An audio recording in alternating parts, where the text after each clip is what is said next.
Okay, we're going to be learning out about limits, which is a good precursor going into calculus here. It's a really good way to end off the year for pre-calculus. First thing I'm going to do before I do limits is talk about piecewise functions. I'm going to go through these like super fast because they're not that difficult to do. So piecewise functions are functions that have different pieces. So in this case, this one, I call them strands. This one has two strands. You see something up here and something down there. What we're going to do here is you're going to start at whatever number it breaks off at. You're going to plot that point. Okay? And you also need to know where to graph it. So since this is x is greater than, you can kind of see it's like a little arrow going to the right. So we're just going to graph it going to the right. And then for this one is less than, it's going to go to the left. The other little thing you need to know is if you're going to plot a point or a hole, okay? It's a point if it's equal to, it's a hole if it's not equal to. So on that top strand right there, if I plug in a 1, I'm going to get a 4, and it's a point because it's equal then. It's a line with a slope of 1. Oop, I can do a straighter line than that. It's a line with a slope of 1. And it's going to the right. Looks like that. The bottom strand, if you plug in a 1, you're going to get a 1, and it's a hole. And it's got a slope of 3 because it's a line. So I'm just going to go ahead and graph it like that. So that's how you graph that for number 1. What you can do is just plug in these values. So if you plug in the -1, well, you should just look right here. So if I look at -1, the height is -5. Look at 0, we're going to go down to -2. If you go to 1, well, I have one on the top, one on the bottom. You're always going to do for the exact values. You're always going to do the point. So the point is at a 4. Okay? Here in number 2, you're going to have 3 strands. You have one that's going to the right, one that's at it, and then one that's at the left. Okay? So we're going to plug in a 1, and you're going to get a 7, and it's going to be a hole because it's not equal to. This is actually a parabola. If you forgot how to graph a parabola, you can just plot the points at 2, 3, 4, 5, 6, 7, 8, all the way through. So if I plug in a 2, I'm going to get a height of 4. Plug in a 3, I'm going to get a 3. Plug in a 4, and back at 4, you can kind of see now the shape of the parabola. Right there. Okay? At 1, I'm going to have a dot at 1. That's what that means. And then for the bottom strand going to the left, if I plug in a 1, I'm going to get a -5. And I'm going to have a slope of a -2. So it looks like this. Okay? So if I look at -1, I'm going to get -1. If I look at 0, I'm going to get -3. Just looking right at the graph here. And if I get 1, I have some conflicts here, but my exact point at 1, I do have 2 holes at 1, but I do have an exact value at 1. All right. Limit stuff. This is really where our meat and potatoes are for today. So the limit of a function deals with what happens to the y value. It's super important. Okay. Also known as the height of the graph. As you get close to the x value, we don't necessarily care what happens at the point. We just want to know what happens when we get close. And I'll touch on that in just a second. So the notation is also super important here, okay? Just to get you familiar with it. It's that little LIM sign with x with an arrow going to a number of f of x equals whatever. This is just the notation right here that you'll see a bunch of questions look like this. Okay? What does this mean? Well, as x gets real close to the c value, then it gets really close to the limit. So what does this actually mean? Well, a limit is, it's an approximate height.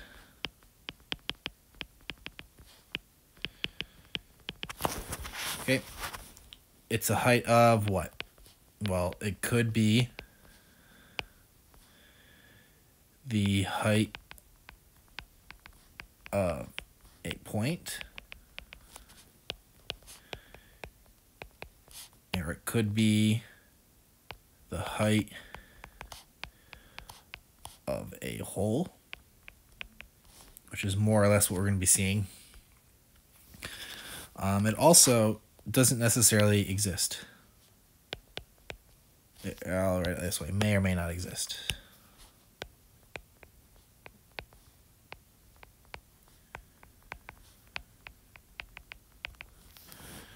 Okay.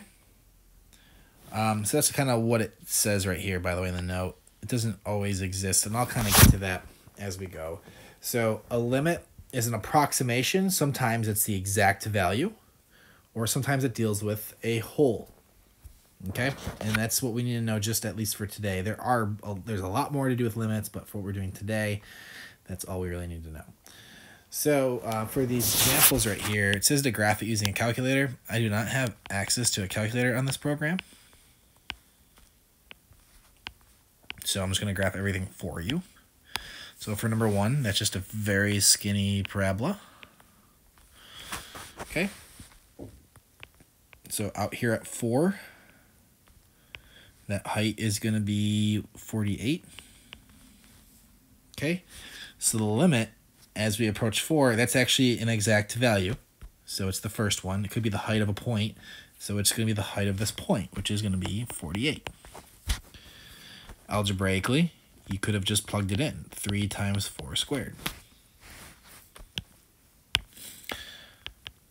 For number 2,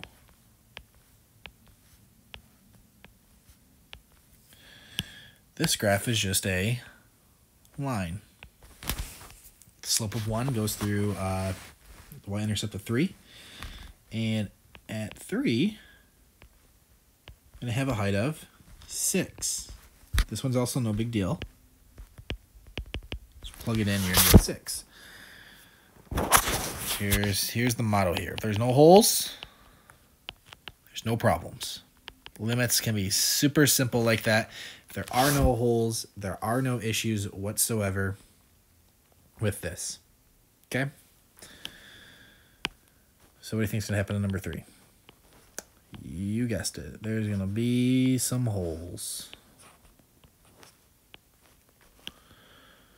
So here we go. So to graph that, and I don't like graphing these on the calculator anyway, because calculator doesn't show you any holes. You have to like know that there is a hole there, and then it's just a big deal. So I'd rather just do it like this anyway, which you should know how to graph this anyway, because we learned how to graph graphs with holes back in the first semester. Okay, so this one does have a hole. So what's the height of the hole in this case? Because it has a hole at 3. The height is 6, so the limit is equal to 6. Now, if we were to plug this in, 3 squared minus 9 over 3 minus 3, we would get 0 over 0, which is a hole. Which is why I knew to graph a hole there. Okay? So the difference between these are, yeah, the limits are the same, but the exact values are not. Because the exact value here on 2, the height is, the exact value on number 2 at 3 is 6. Whereas the exact value on number 3 at x equals 3, it does not exist because there's no value there. Okay? And I kind of just talked about the similarities, differences between that. And I'll kind of get to that a little bit more down here, a little more specific. So for number 4 here, we want to find the limit of this graph that is just shown below. So what's the limit at -1? Now, if there's no holes, there are no problems. So look at -1. There is no hole. It has an exact value at -2. This f of -1, you have seen this for many, many years now. That just means exact value. Okay, so what's the exact value at -1? Well, it is -2. A little side note, since these two match, this graph, f of x, is continuous at x equals -1.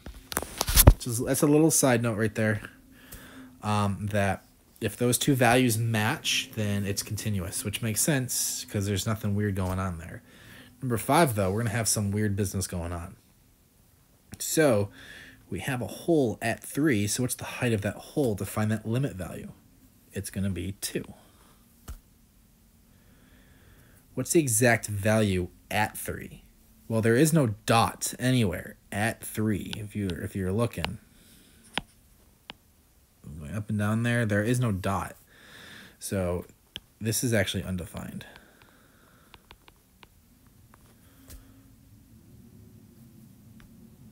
Okay, since these two do not match, this is not continuous at that value of x equals 3. Okay, let's move on to 6. So the limit as we go to 3. Okay, so at 3 we got two different things going on here. We have whole and we have a dot. Okay, I'm gonna tell you right now it's gonna be the whole, and I'll explain that in just a little bit. So the limit is going to be 2 because the height of the whole is at 2. Now the exact value, since there is a dot at x equals 3, the dot is located at -2. By the way, not continuous. Okay, so how did I know to pick the whole and not to pick the dot? Well, limits have two paths. They have the right path and they have the left path. Just real quick for notation, 3 to the plus sign, that means 3 from the right. 3 to the minus sign, that means 3 from the left. So I'm going to quickly sketch this out. So I'm going to start on the right side here. So start on the right side of your graph. Okay, and actually I'll make that a little bit thicker so we can see it. And if you notice, I'm going to go to that path until I reach that x value, which is 3. So I stopped. I'm going to go from the left. Okay, so I went from the right and from the left, and those paths matched because you really have two options, right? So if the paths match, that means they get to the same spot. If the paths match, then the limit value is where the paths meet. Sorry, I will work on my handwriting here. The paths meet.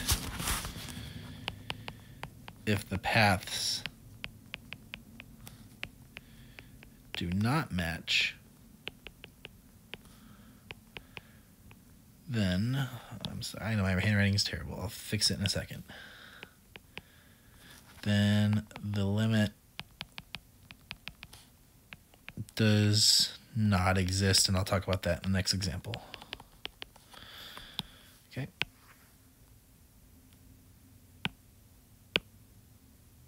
Let's see if this works. I think I said it right. If the paths match, then the limit value, it should be a value. What can you do? Technology, or my handwriting. The value, not valve. The value is where the paths meet. And if the paths do not match, then the limit does not exist. Okay. So let's talk about this next example right here. Let's find the limit at 1. So at 1, I have a dot, like an exact value, a point, and I have a hole. So which one do I choose? Well, let's take our paths from the right. So the path from the right ends up there at 2. The path from the left ends up there at 0. So do the paths match? No, the paths do not match. So we write D and E for does not exist because the paths do not match. Also, when you're doing these paths as well, you don't have to start from all the way to the side. You can just do a little bit like that. You can just do a little bit from one side, a little bit from the other side. You can just tell real quick, do they match? Is there a jump? Okay, if there is a jump from the two paths, then it does not exist. Okay, in this case, I'm going to put that there. There is a jump. You do not rewrite that down for your answers. I'm just telling you right now, there is a jump. So it does not exist. But does this have an exact value? It does. Where's the dot at? It's at 2. Okay? Also not continuous, by the way. Okay? So if you see a jump between the two paths, it does not exist. Okay?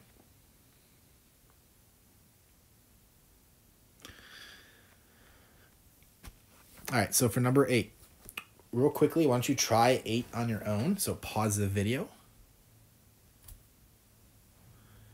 Okay, so I'm assuming that you already did this. And I'm going to tell you the answer for the first one is does not exist. The limit does not exist because there is a jump from our two paths. So as I'm going here to 3 and then from here to 3, those paths do not meet. Does it have an exact value though? It does, at -1 because there is a dot. All right, so we're supposed to be able to graph these. I don't have a calculator, so I'm not graphing that guy. I don't feel like making the video an extra 10 minutes long to graph that and show you why I know how to graph that one. So let's go on to the next one. So if you were able to graph this, I'll show you what this looks like. It looks like this.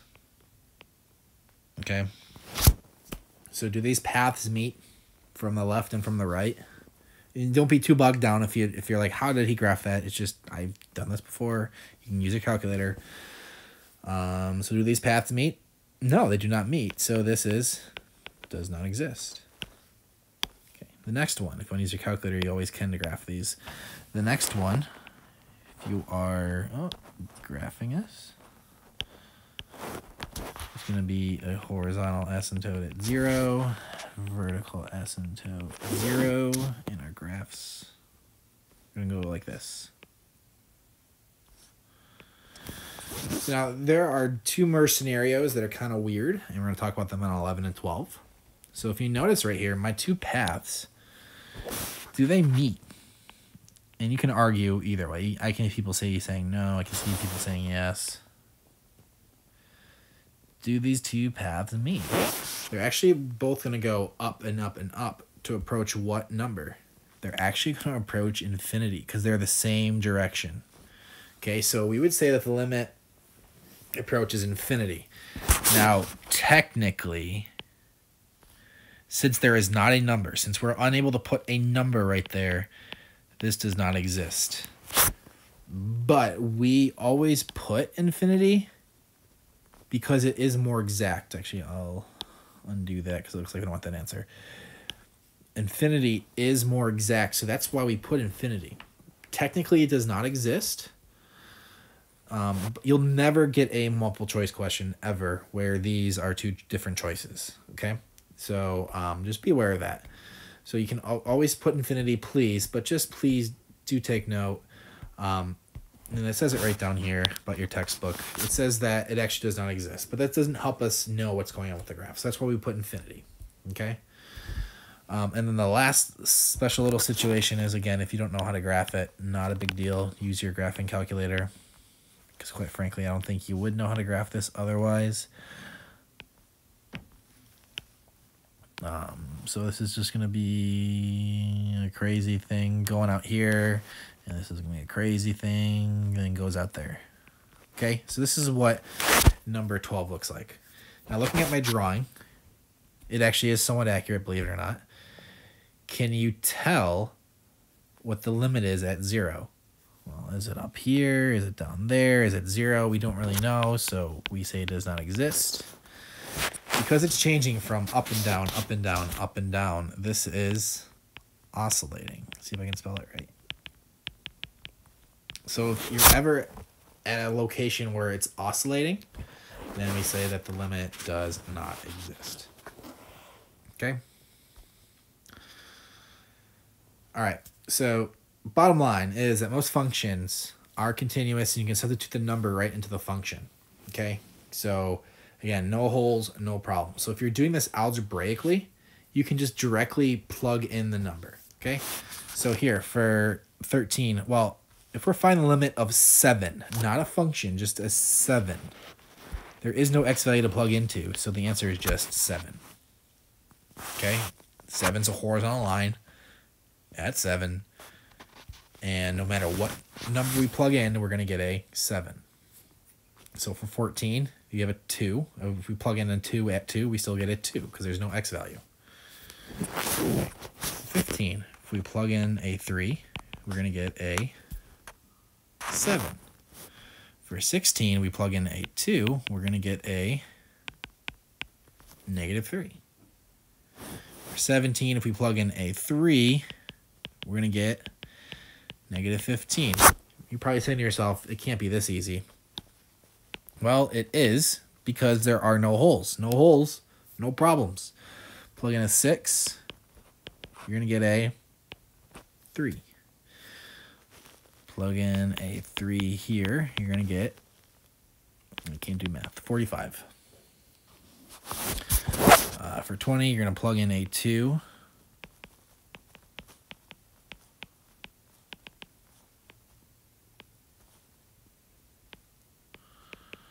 You're actually going to get a 10. And for 21, you're just going to plug in pi over 4. You're going to get root 2 over 2. Hopefully you knew that. So all these are super basic, no big deal. Reason is because if you plug in a value for x, if you do get 0 over 0, that's a hole. That's going to have some problems, okay? Then you need to either look at the graph or use more techniques that we have not touched on yet, okay?